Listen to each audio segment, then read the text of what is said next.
Welcome to Facts TV News, where everything is true. Jamaican students in Ukraine have started to leave.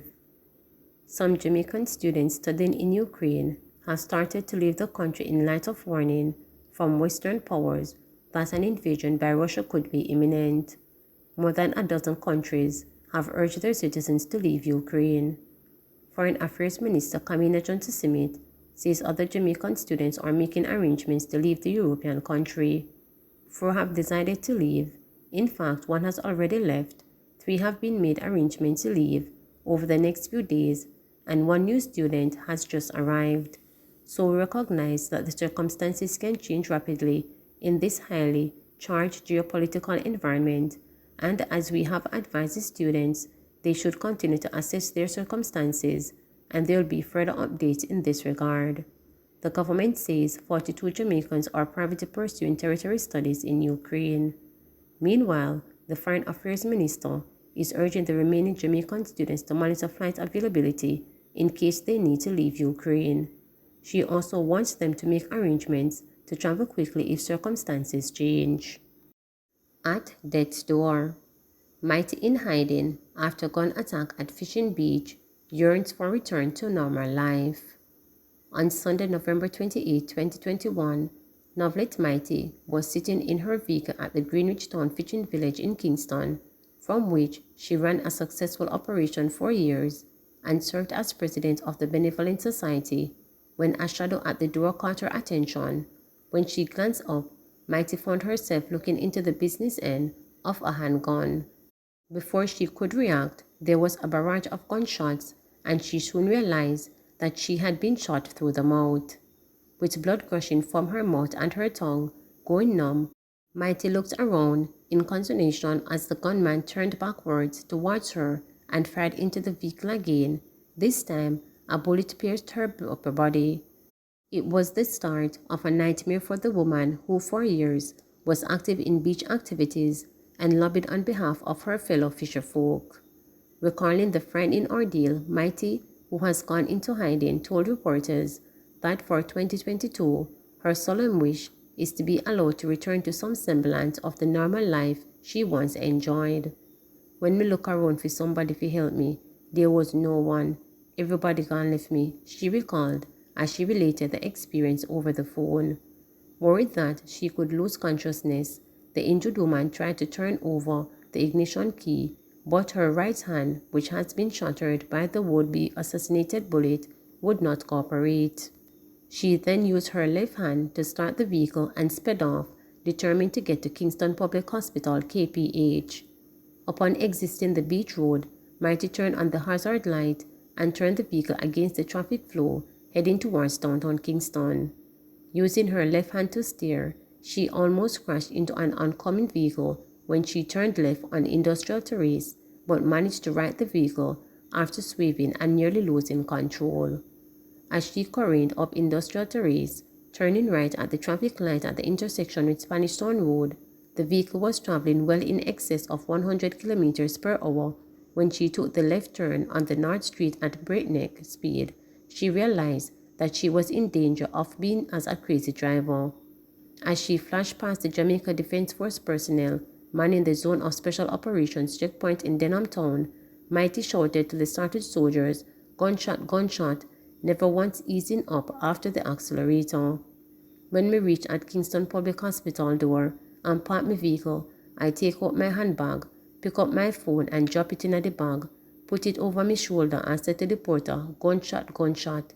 Me sit down in the chair and me did go up on the emergency room bed and lay down, she said.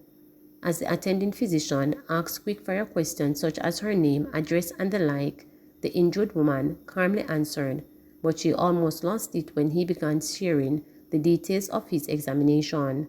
She got 1 shot in the abdomen, 1 in her breast, 1 in her hand, and in the foot, she recalled the doctor saying. Upon realizing that she had been shot all over the body, Mighty began to fear that she might have lost a lot of blood, and for the first time since her ordeal began, allow herself to entertain the thought that she might succumb to her injuries. Still, she refused to panic and asked the doctor if she was going to be all right. "Pray to God," he reportedly responded, and she replied that she had always put him first. As she wondered about the potential blood loss and damage to her internal organs, Mighty's spirit was lifted when the lead physician declared to his colleagues in a brisk tone, "Vitals are okay," indicating all her vital signs were fine.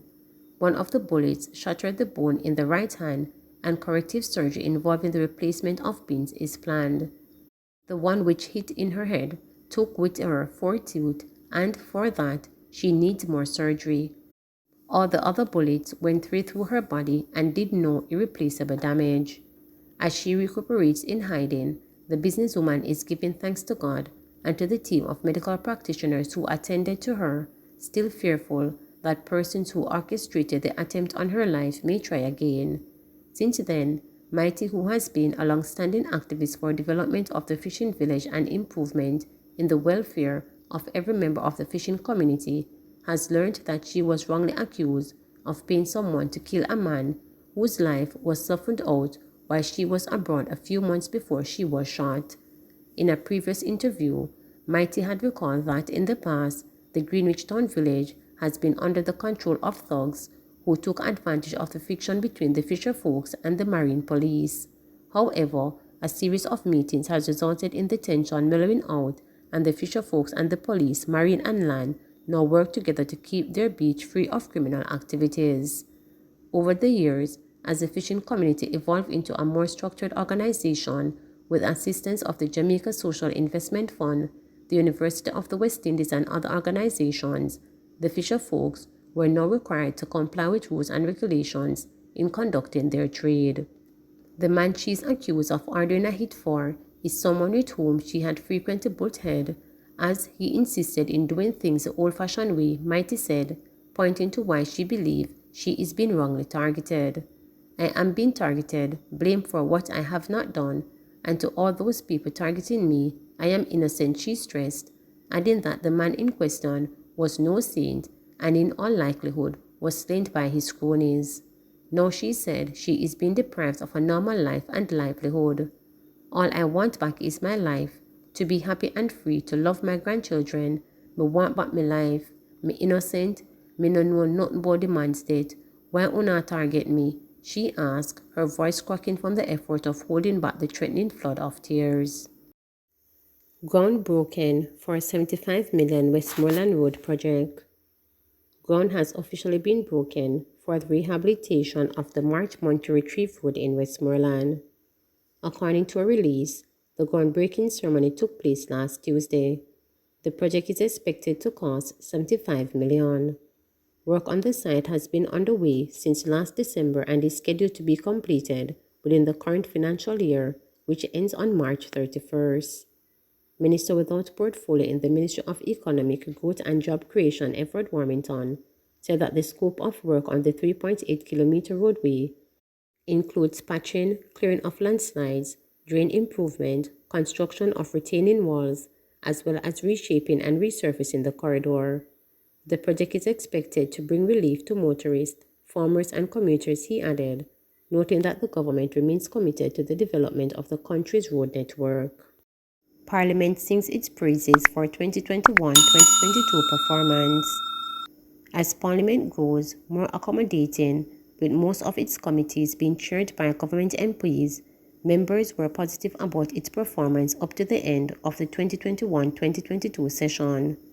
Leader of Opposition Business Anthony Hilton, St. Andrew Western, approved that announcement of a huge increase in committee meetings, as well as a record 73.3% attendance recorded for sitting during the year. In the spirit in which you have expressed this wish to get the productivity of the House of Representatives up, and to get the standards and to do more for the Jamaican people, that the opposition is with you, Hilton said. He said he expected that with the increase in the number of meetings and the level of attendance, he expects that there will be improvement in their quality and output. The opposition in carrying on its role will be vigorous, as well as to ensure that the processes for getting things done are observed, and the rulings of the Speaker will also help to get more things done, Hilton added. He was responding to information produced by Leader of the House of Representatives Edmund Bartlett which included the 77.3% increase in attendance. Bartlett brought to the members' attention as the House adjourned after its first meeting for 2022-2023 on Thursday afternoon that it was the first time he could recall having a meeting after the throne speech for anywhere other than renaming committees and tabling the budget book for the incoming fiscal year. He announced that there has been 66 meetings in the House in 2021-2022, 182 meetings of the sessional, select and joint selected committees, as 26 bills were approved during the period. He commended the staff at the Houses of Parliament, including the newly provoked clerk, Valerie Curtis, and Hansard, stenograph, for their cooperation, as well as the chairmen and members of the various committees. The robustness of activities in the House during the past year has put them under stress to deliver their reports, and I want to tell them that we have taken note of this and improved technology is on its way to assist them, the House leader said. We are advancing new technology which will enable them to capture by voice all deliberations of this House and for them to be recorded and reproduced almost simultaneously, he announced. He said that Parliament was closed in the 2021-2022 session, recognizing that we gave full opportunity, not only for the appropriation budget to be fully examined clause by clause and line by line, but also for robust debate which ensued on both sides of the House, and then we went into the sectoral debate. Finally, we have brought in a new dimension in the extent to which members of this Honourable House to not just represent their constituency in the traditional sense of banging on the desk and singing "Aye, aye, aye," but to be able to represent the case of the constituency for the attention of the executive, so as to include budget considerations, Bartlett noted. It really starts with us as leaders setting the examples and abiding by those examples. It starts with us in the House saying that we're going to be punctual, we're going to follow the rules, and we're going to be civic with each other. Once we start to set those rules and abide by them and become exemplary, then you will start to see the transformation of the society he predicted. Prime Minister Andrew Holness also chipped in at the start of his presentation on the extended COVID-19 protocols, noting that the output from Parliament has been increased relative to the passing parliamentary year. The public is looking on the Parliament and, as indicated of the government productivity of the entire country, he implored. The way in which we arrange our business, how we conduct the affairs of the Parliament, should never be fixed. We should always be reviewing the way in which we engineer our processes. We have started to do that, moving from simple things such as starting time for meetings, simple things such as ensuring that we are able to read statements and we have copies, how we speak to each other across the aisles, how we relate to the speaker, he said. We can be forceful without being offensive, and we can be assertive without being disrespectful. We ought to review how we conduct ourselves, the Prime Minister added. Please remember to subscribe, like, share, and click the notification bell for daily updates.